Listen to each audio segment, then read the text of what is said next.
The clerk at the Hua Hin land office was a young man with careful hands, and I want to begin exactly where my old life ended, which was at his window, counter 4, at 10:40 on a Tuesday morning in March. I was there for the most routine errand imaginable, a certified copy of the title deed to our house, because I was updating my will, because that is the kind of man I am, or was, a man who updates his will on schedule, who keeps certified copies, who arrives at government offices 11 minutes after opening with his documents in a plastic sleeve in the order they will be requested. 40 years an auditor, retired 6 years. My name is Ray. I'm 68, I'm from Perth, and for 4 decades companies across Western Australia paid me specifically to find the page everyone else had skimmed. The clerk pulled up the title, and I watched his careful hands stop being careful. He read the screen twice. I know rereading when I see it. Rereading was my profession. And then he turned the monitor a few degrees toward me, out of some kindness I will never forget, and pointed to a line of Thai text with a date beside it. And the date was 14 months old, and beside the date was a number, and the number was 4,200,000 baht. A registered mortgage, on our house, a house I had bought outright, in cash, 6 years earlier, and engineered is the correct word, and you will see why, to be the single most protected asset I had ever owned. I asked him, in my careful market Thai, what the line said.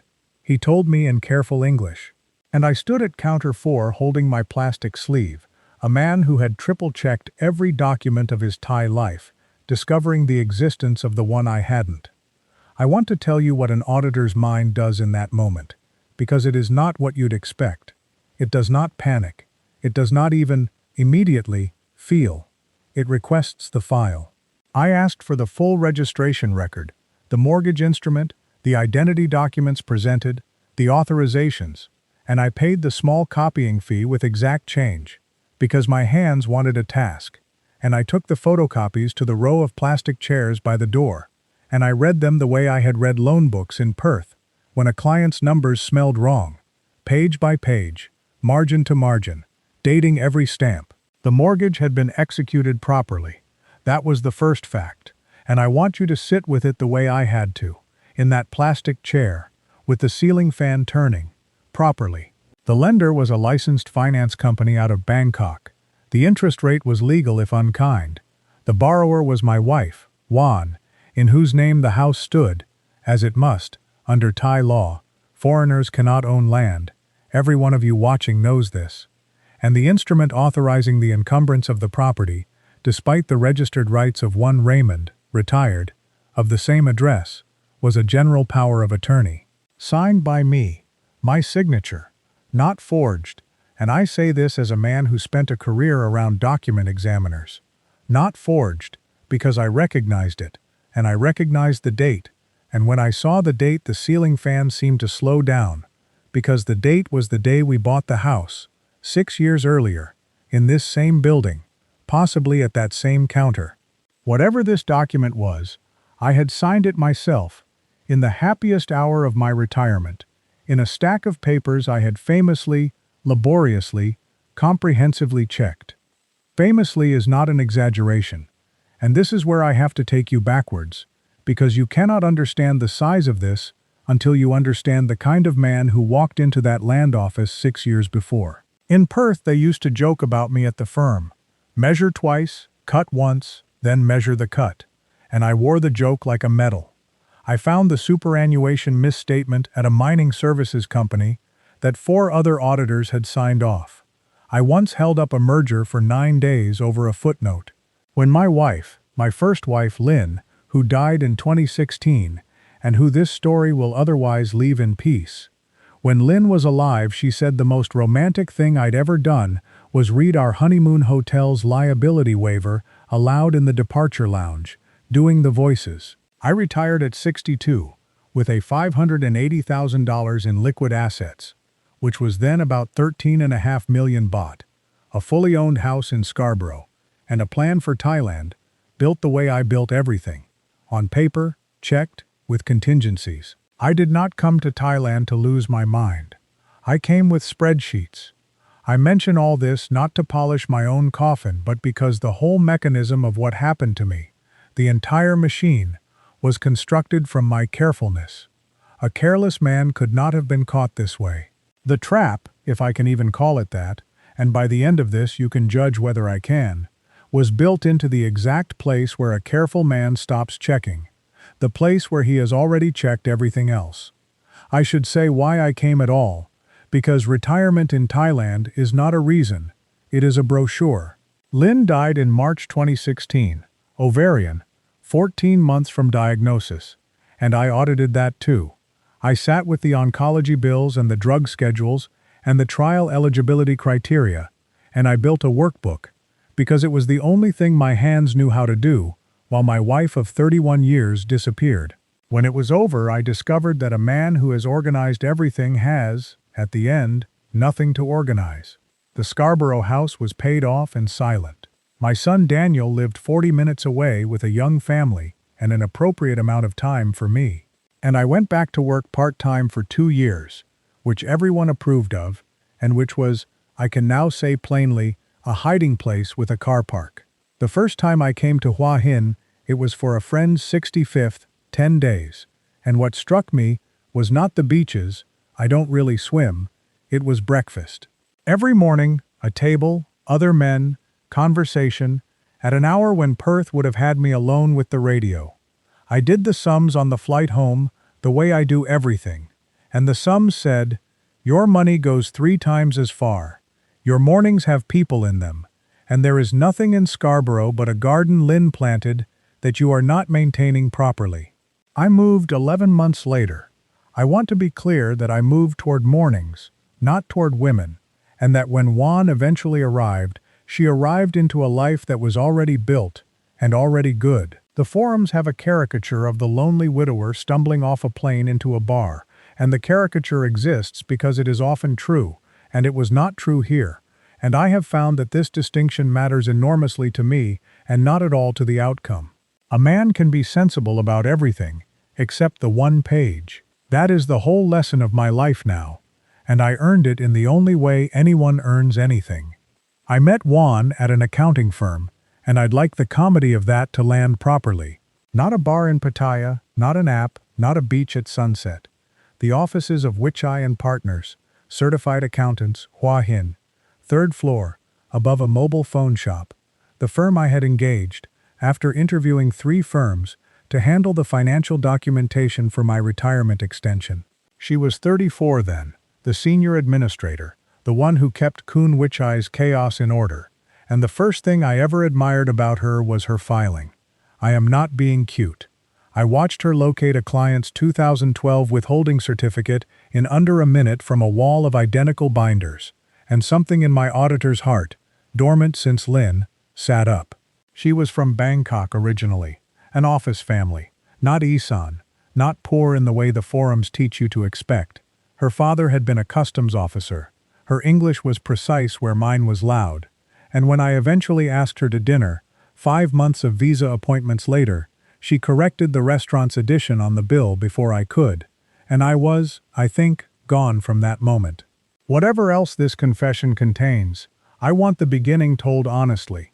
It was a good beginning. It was 2 orderly people finding order in each other, at an age and in a country where order is rare, and for a long time, this is the part the angry men in the comments will skip. For a long time, it was a good marriage, too. I owe the good years a proper paragraph, because a confession that skips them is a lie with better manners.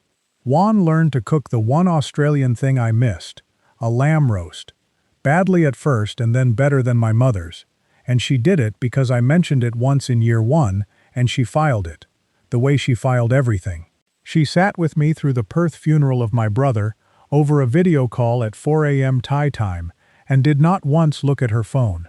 When I had the cataract surgery in year 4, she read me the Australian financial press aloud in her precise English, for 9 days, mispronouncing mining companies with total confidence, and I have never laughed so much while unable to see. We had a system for the market. She negotiated, I carried, and we split the winnings in commentary on the drive home.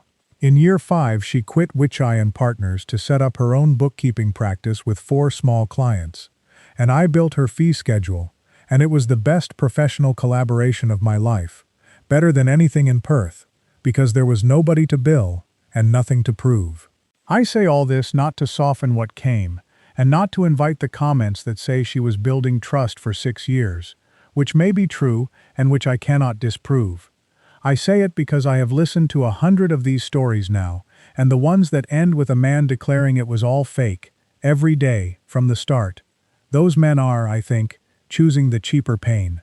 The expensive pain, the honest one, is holding a lamb roast and a secret mortgage in the same hand, and refusing to let go of either. That is where I live now. It is survivable. It is just not simple. We married in year 2, at the Ampher, with lunch after for 19 people, and in year 3 we bought the house, and the house is where my carefulness had its finest hour, which is a sentence I now find almost unbearably funny. I did what the smart money does. You know the drill, half of you have done it. The land and house in her name, because the law allows nothing else. But wrapped around her ownership, a structure of my own design, gone over with a Thai property lawyer I had selected after reading. This is true. After reading 41 Google reviews in translation. A registered 30-year lease in my favor over the land. A registered Usufruct, giving me the right to occupy and use the property for life. And a loan agreement between Juan and me for the full purchase price of 6,800,000 baht, about $290,000 then, repayable on demand, so that if the marriage ever failed, the house could not simply walk away from me. 3 instruments. I had each drafted in English and Thai. I had the Thai independently translated by a second translator, a serious young woman named Kwan, who charged by the page and queried commas, because I did not trust the lawyer's own translation as a matter of principle, the same principle that had held up that merger over a footnote.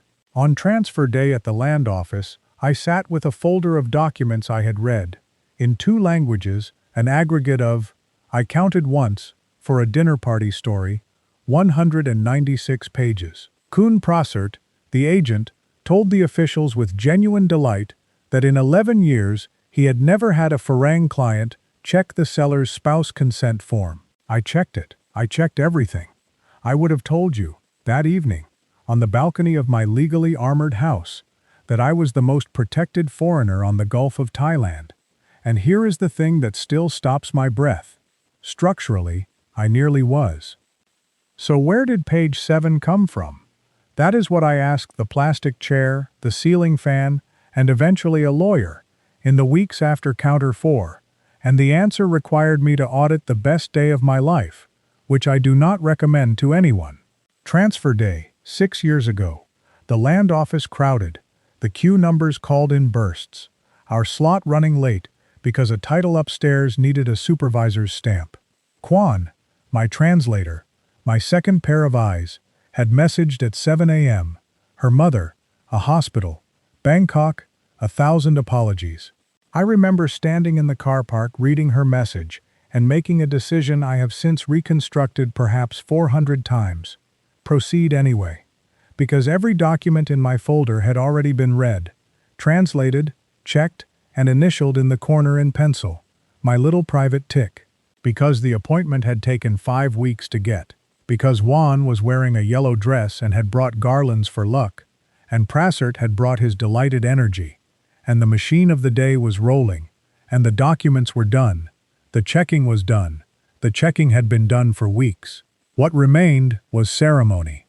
And in the ceremony, at the counter, among the 16 or so papers that pass back and forth in a Thai land transfer, the applications, the consents, the tax forms, the receipts, a general power of attorney was signed by the foreign purchaser's spouse's husband, which is to say by me, presented, I am nearly certain, in a stack with 2 other forms, described, and this is the sentence I have audited most of all, described to me by someone, and I genuinely do not know if it was Prasert, or the officer, or simply the momentum of the morning, as land office standard form, for the registration, sign here, here, and here. It was, in fairness, almost that. This is the detail that a different storyteller would leave out, and I am constitutionally unable to. A limited power of attorney for land registration matters is a standard instrument at a Thai transfer. Foreigners sign versions of it constantly. The queue behind us was full of people signing them.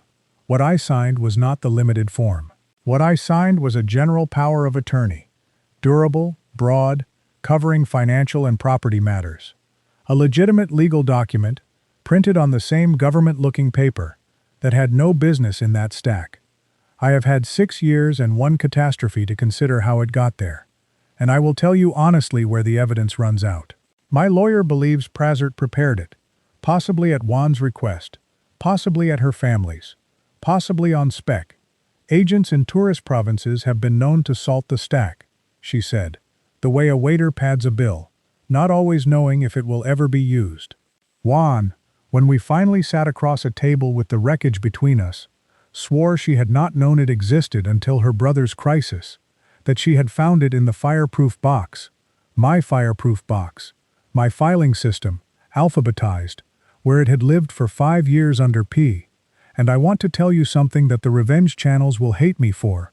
I have never been able to prove she was lying, and I am a man who spent 40 years proving people were lying. The document was real. My signature was real. Page 7 of my life was real. And I had initialed the corner in pencil. I checked. Of course I checked. The first thing I did after counter 4 was drive home and open the box. There was no pencil tick on it. 196 pages with ticks. One without. I had signed the only document in 6 years of Thailand that I never read. I did go and find Prasert. 6 years on, he was still working out of the same office near the clock tower, heavier now, and he remembered me instantly, and with real warmth. The Farang who read the spouse consent form, apparently a story he had told for years. I put the photocopy on his desk without preamble, because I wanted the unrehearsed face, 40 years of habit, and I watched him read it, and I want to report exactly what I saw, no more. He was surprised, and then he was afraid, and the fear arrived a beat after the surprise, which is the wrong order for a guilty man, and the right order for a man who has just understood what he might be blamed for. He said he did not prepare it. He said the stack that day came partly from him, partly from the office, partly from the seller's side, and that the officer at the counter had added forms during the appointment, which is normal, which is true, which is unfalsifiable 6 years later. He offered to call the office, and he did call, in front of me, and the woman on the other end laughed the specific laugh of someone asked for a 2019 document register. There is no register. There is no trail. My lawyer told me later, without apology, that this is simply the shape of these cases. The mechanism is always assembled from ordinary, unremarkable pieces. A busy morning, a stack of forms, a translator's mother in hospital, a happy man, and each piece, examined alone, is innocent, and that is why nothing can be proven, and why nobody is ever charged. I had spent 40 years finding the one line where the ledger breaks. I had finally found a fraud with no line at all. Only the room, the day, and the queue running late. The mortgage itself, when I reconstructed it, was almost anticlimactic, the way the mechanism always is once you've found the hole in the controls. Juan's younger brother, Bir, I'd met him a dozen times, a contractor in Ratchaburi, a man of projects, had gone under on a housing development in late 2023, 3 unfinished units, suppliers unpaid, and the kind of informal lenders whose collection practices are not covered by any statute I'd want quoted. The family debt, when it finally surfaced at our table, was 3.9 million baht, about $167,000. And the family's solution had been assembled the way these solutions are. In phone calls I never heard in a language I had never properly learned. Juan owned a house. The house could borrow. The husband need never know, because the payments could be serviced quietly. And here is where my own carefulness fed the machine one last time, because the rental income from the studio annex I had built behind the house, the annex that was my idea, my little yield play, my 4%, paid into an account Juan managed because I had, with great satisfaction at my own reasonableness, decided years earlier that a marriage needs no auditor. The annex rent serviced the secret mortgage for 11 months. It missed in month 12, the tenant left, and it was the finance company's second reminder letter, intercepted, I now know, from our postbox 2 streets away, that pushed the family to a decision that still astonishes me more than the mortgage itself: to say nothing, and hope, and let the arrears build toward the exact land office visit that a man who updates his will on schedule was always, inevitably, going to make.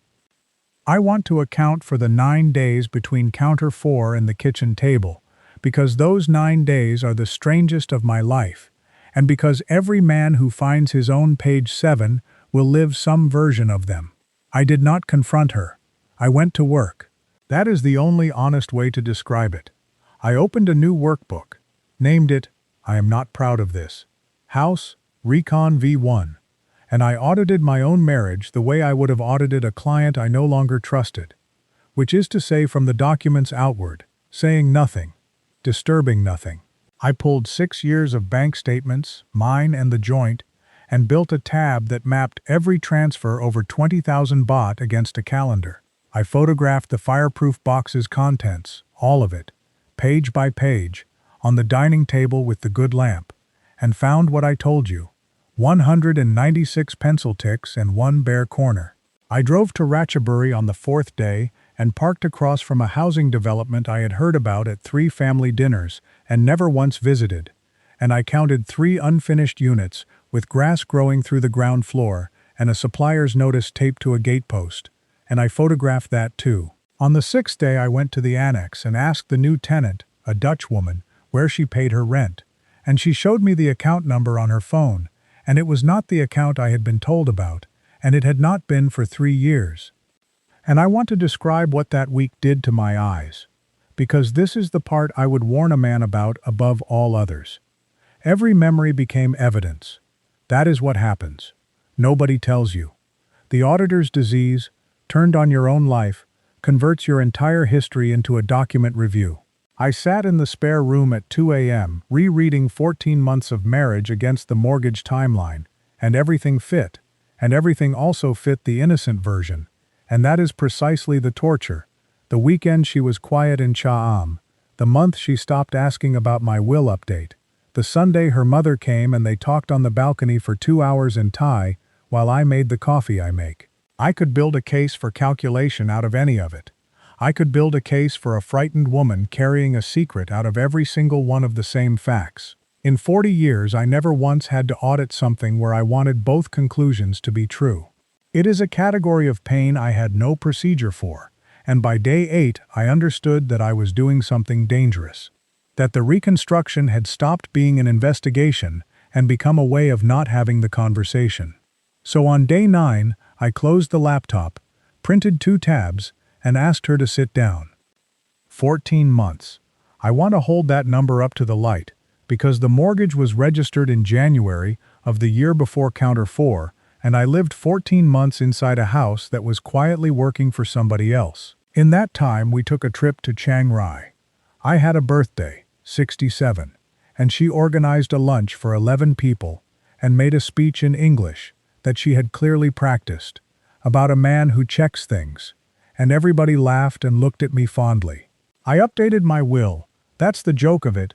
The update that eventually sent me to counter 4 was itself begun in that period, and she typed part of the asset schedule for me, the house included, at that price, with a straight face, and I now believe, a stomach I cannot imagine. I built the annex bookshelves. I renewed my extension. Twice she cried at night and told me it was her mother's health, and once, this is the memory I have audited more than any other except the yellow dress. Once she asked me, out of nowhere, over dinner, whether I would ever leave Thailand if something bad happened, and I said no, of course not. This is home. And she cried again and I thought I had said something romantic. What I had actually done, I suspect, is confirm to a woman drowning in a secret that the man she was drowning beside would still be there when it surfaced. 14 months is long enough that the deception stops being an event and becomes an architecture. Every ordinary evening a supporting wall. And here is what I would say to the man watching who is currently 5 months into finding out something like this. The thing that will hurt you most is not the money, and not even the lie. It is the retroactive theft of your own good days. She could give me back the house. Nobody can give me back that birthday lunch. I have thought a great deal about which moment was the bottom, and it was not counter 4. Counter 4 was clean, procedural. I had a task.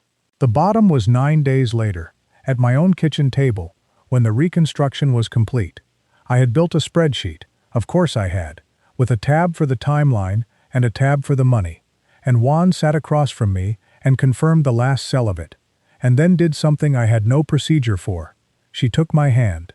Not to plead, she explained, calmly, in her precise English, with the terrible reasonableness of a person who has been solving an impossible problem for 14 months. She walked me through the family's arithmetic, beer's creditors, the interest compounding weekly, her mother's blood pressure, the phone calls at 2 a.m., the choice as she had genuinely experienced it, between betraying her husband's trust quietly or watching her brother be broken loudly, and I understood, with a horror that had nothing to do with money, that in her ledger the mortgage had been the responsible option, the contained option. She had shopped rates. She had shopped rates. There were 3 finance company quotes in her phone, and the one she'd chosen was the cheapest, and some part of my ruined auditor's heart noted the diligence and wanted to weep at it. I asked her one question, the only one that mattered to my particular disease. On transfer day, did you know what page 7 was? And she looked at me for a long moment with those orderly eyes and said, Ray, on that day I was carrying flowers. Which is not an answer. Which is, 6 years of marriage taught me, the truest kind of answer she had. I will never know. Write that on this whole confession like a watermark. He checked everything, and he will never know. There is a social cost to this that nobody itemizes, so I will. Hua Hin's expat world is small and, in its way, professional. The Tuesday golf, the Thursday quiz at the Irish place, the Australian breakfast crowd who have all been here 11 to 20 years. And I had a reputation in it. I was the one they sent the new arrivals to. Ask Ray. He'll tell you about Usufructs. I had explained the difference between a lease and a superficies at that breakfast table, perhaps 40 times, drawing on napkins, enjoying myself enormously. So when the story got out, and it got out, because Hua Hin has one law firm district and no secrets, I discovered a form of humiliation I had never priced. Not being pitied, but being demoted from expert to cautionary tale in a single fortnight. A man I had personally walked through a lease negotiation asked me, kindly, whether he should get a second opinion on something I'd advised him on 2 years earlier. That was the worst hour of the whole year. Worse than counter 4, worse than the kitchen table. And here is the twist I did not expect. I gave him the second opinion myself. I said yes, get one, always. Get one even from me, especially from me. And something in that sentence started the repair, because it was the first true thing I'd said in public in months. 3 of the breakfast crowd have since asked me to look over their structures, not despite what happened but because of it, and I do it for free, and I now begin every one of those conversations with a rule I would have found insulting 6 years ago. Bring me the whole stack, including the pages you already know are standard. Especially those. Now the part the men in my situation always skip, and the part I would argue matters most. What happened next, in offices, with numbers? Because the fantasy, I had it, at 3 a.m., in the spare room, everyone has it. The fantasy is the confrontation at the family home, the exposure, the roar. What actually happened is that I hired Kun Anchali, a property litigator in Hua Hin, with a handshake like a stapler, and she spent our first 90 minutes performing an audit of my audit, and her findings were these. The general POA was validly executed. Contesting my own signature would fail, and could raise questions I did not want raised. The mortgage was therefore likely enforceable against the house. However, and she said however the way I used to say it, as a door opening, my registered usufruct and 30-year lease predated the mortgage, survived it, and made the property, in her exact words, very ugly for the bank to sell. No finance company wants to auction a house that a 68-year-old foreigner has a registered right to live in until he dies. My protections had not prevented the wound. They had, however, made me impossible to remove from the body. I had accidentally engineered the one thing that mattered now: leverage. And leverage, Anjali said, putting the cap back on her pen, is worth more than fury, because leverage can be exchanged, and fury only compounds. The settlement process itself deserves description, because the forums are full of men who think a Thai legal outcome is either a courtroom triumph or a total loss, and the truth is that it is neither, and that it happens mostly in rooms with bad air conditioning. Anjali's first move was not a lawsuit, it was a letter to the finance company. 3 paragraphs, attaching my registered usufruct and lease, informing them, with immaculate courtesy, of what they had actually lent against. Their reply took 5 weeks, and was, she told me, the sound of an institution discovering it holds a bad security. Their internal valuation had assumed vacant possession. What they had was a property that came with a resident Australian and a registered right that outlived them. From that letter forward, everyone's incentives changed. The lender wanted out at close to par. The family wanted the debt gone. And I wanted the largest number that could be extracted from a house I had already lost. 3 parties, all now needing the same sale. Anjali spent 4 months arranging it: a lender's release conditional on payout, a family agreement on distribution, my releases held in escrow, and a Bangkok buyer who never once knew what he was walking into. There were 2 mediation sessions at the provincial court's mediation office, both of them conducted with a formality that steadied me. The mediator, a woman in her 50s, addressed us alternately and never raised her voice, and at one point translated a sentence of Juan's for me with a precision I have not forgotten. She says, "The house was never yours to lose, under the law, and she knows that is not the same as it not being yours." My total legal costs across 7 months came to 218,000 baht, about $9,300. Which I consider the single best value professional service I have purchased in my life, and I say that as a man who used to set professional fees for a living. The settlement took 7 months, and I will give you the honest arithmetic, because this channel exists so that somewhere a man in my position can hear real numbers instead of forum myths. The house sold. With my cooperation, my releases signed, this time read 4 times each, for 7,400,000 baht. The market had been kind. The mortgage principal and arrears took 4,460,000. Of the remaining 2,940,000, the settlement deed, negotiated across a conference table where Juan's family sat on one side with a lawyer of their own, and where beer could not meet my eyes, and where her mother, tiny and formal, whyed me so deeply on the way out that I had to leave the room. The deed assigned me 2,300,000 baht, about $98,000, in recognition of the loan agreement I had made Juan sign on the purchase. My third instrument, the one everyone including my own lawyer had called overcautious. The overcaution recovered $98,000, total loss on the house venture, against everything I had put in and reasonable growth, about $205,000, or roughly a third of everything I had arrived with. It could have been all of it. If I had been careless, if there had been no usufruct, no lease, no loan deed, it would have been all of it, and the men it happens to without paperwork are the ones you never hear from, because there is nothing left to confess with. My carefulness did not save me. It priced the disaster. In my profession we had a phrase for exactly this, and I never once, in 40 years, felt it in my body until now. Controls don't prevent fraud. They limit the exposure. Let me tell you what year 1 after looks like, in numbers, because that is the only language I fully trust. A $375,000 remains, of which a $98,000 came back through the loan deed. The condo is 14,000 baht a month, and the annual insurance, which I now hold properly, is 96,000 baht, a premium I no longer find offensive. I have a spreadsheet with a tab called Protections that lists every legal instrument I currently hold, its registration number, its office of record, and, this is new, This is the whole education. A column headed "Last verified in person," with a date, because I have learned that a document you have not looked at in 6 years is not an asset, it is a belief. I go to the land office once a year now, in March, and pull the encumbrance record on nothing at all, just to look, the way a man checks a lock he knows is locked. The clerk at counter 4 has been promoted. The young man with the careful hands is at the supervisor's desk now, and he nods at me, and neither of us has ever mentioned it.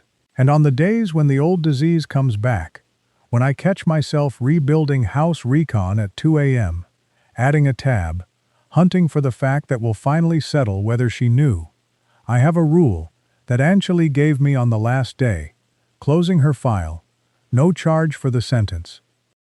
You are allowed to stop investigating something you have already survived. I write it at the top of the workbook. Then I close the laptop and go to breakfast, where there are other men, at a table, at an hour when Perth would have had me alone with the radio, which is, after everything, exactly what I came here for, and the only line in the whole ledger that never once needed checking. Beer came to see me once, alone, between the second mediation and the signing. He arrived at the condo on a Tuesday evening on a motorbike that had seen work, in his sight clothes, with a plastic bag of mangosteens, because you do not arrive empty-handed, even at the worst appointment of your life. And he stood in my doorway for a moment, as though the room might refuse him. His English is poor and my Thai is functional, and between us we managed the most important conversation I have had in this country. He did not deny anything, and he did not explain, which I respected more than any explanation. He said, I ask her. She say no, many time. I ask again. 4 sentences, and the whole architecture stood up inside them. A brother in the water, a sister on the bank. The asking repeated, until refusing became its own cruelty. He said his mother did not sleep. He said he would pay me back, and I said, in Thai, badly, that I did not want him to, and I meant it, and we both understood that this was not forgiveness, but something more practical and more permanent. A decision to stop the ledger from growing. Then he asked whether I would still come to the house at Songkran, and I had to say no, and he nodded and looked at the floor and said, I know, I break it. Not the house, not the money, it, and I have run that hour past myself perhaps 200 times since, looking for the calculation in it, the angle, the salting of the stack, and I have never found one. What I found was a 38-year-old man with plaster dust on his boots who had lost a family a good deal older than my 6 years in it. The mangosteens sat on my counter for a week. I could not eat them, and I could not throw them away. Which is, if you want it in a sentence, the exact emotional position of every man in this story. On the 8th day, I took them down to the security guard at the gate, a man of about 70 who has never once let me carry my own shopping to the lift. And he was delighted, and he shared them with the cleaner, and I stood in the lobby watching 2 strangers eat my brother-in-law's apology, and felt, for the first time in 11 months, something that was not grief, and not anger, and not audit. I have no word for it. I know it was the beginning of the rest of it. Juan and I divorced at the Ampher, where we had married. A 30-minute procedure with the same laminated queue numbers. And I want to report, against the interests of every algorithm that will carry this video, that it was gentle. She has moved to Bangkok. The family survived.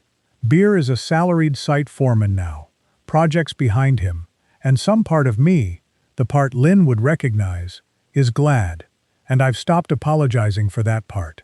I live 4 streets from the old house, in a 2-bedroom condo I rent for 14,000 baht a month. Read every clause of the lease, all 9 pages, at the agent's desk while she waited. And when I finished, she said, without any malice at all, you Farang never read anything. And I laughed for the first time in months. A proper laugh, alarming the office dog. My son Daniel flew over from Perth when it was done. He'd been careful with me all year on the phone. You can hear a person being careful. And on his last night, over grilled prawns at the night market, he asked the question his whole visit had been circling. Dad, you though, of all people, how? And I gave him the answer it had cost me, a $205,000 and my marriage to be able to give. The answer this entire confession has been an audit trail toward. Not she was clever, though she was. Not the system is rigged, because the system, I'm the wrong man to say it, the Thai system held every single protection I actually registered. The answer is this. I checked 196 pages because I believed checking was who I was. But checking was only ever what I did until I felt safe. And on the best day of my life, in a yellow dress morning with garlands on the counter, I felt safe 11 minutes early. Every fraud I ever found in 40 years lived in the same place, after the last page someone read. And I knew that, I taught that, I gave conference talks on that, and I signed page 7 anyway. Because the deepest control weakness in any system, gentlemen, is the moment the auditor decides he has finished auditing. There is one document you will not check. I cannot tell you which one it will be. I can only tell you, from a plastic chair under a ceiling fan on a Tuesday in March, that it exists, that it is patient, and that it is filed, right now, under P, in a fireproof box you bought yourself, waiting for the queue to run late, the translator's mother to fall ill, and you to be, for 11 minutes, happy.